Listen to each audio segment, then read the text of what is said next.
150 টাকার তেলের জন্য কত বড় এক সিরিয়াল দেয়। তাহলে আজকে ঘুরে ঘুরে খালি তেলই লমু, যতগুলা পাম্পে যায় এক পাম্পেতে দুইজনে দুইবার লমু। তারপরে তেল ওই যে আরেকজন দাঁড়ায় আছে আমার পরে, ওনার সিরিয়াল, তেল কিনতে দুইবার লওয়া হইবে, একবার না। মোটামুটি 20-25 মিনিট সিরিয়ালে থাইকা পরে 150 টাকার তেল লওয়া হয়েছে। আমি চিন্তা করতেছি যে সিরিয়াল আবার কি সিরিয়ালে দাঁড়ামু নাকি আবার দাঁড়াইলে হয়তো 150 টাকার আবারও তেল পাবো। 150 টাকার বেশি দেয় না। কত বড় সিরিয়াল, এটা পৌরসভার পাম্পে।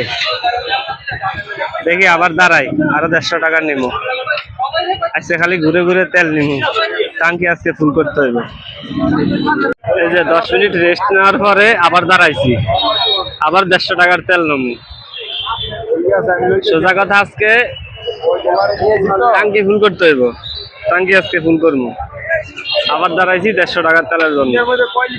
আসার কারণে তেল দেওয়া হচ্ছে না, এখন বন্ধ করে দিছে, কারণ পাশের থেকে অনেকে বোতল নিয়ে আইসা ফাড়াফাড়ি করে, যার কারণে তেল বন্ধ ছিল। আবার স্টার্ট। এই যদি হয় পাম্পের অবস্থা, তাইলে মনে করেন বাইক বেচা সাইকেল কিনতে হইব, কারণ বাইক আর চালানো যাইতো না। তেলের দামও বাড়তেছে না, তেল আসতেছেও না। এই ঠাড়া ফাড়া রোদের মধ্যে কতক্ষণ দাঁড়ায় থাকুন যায়।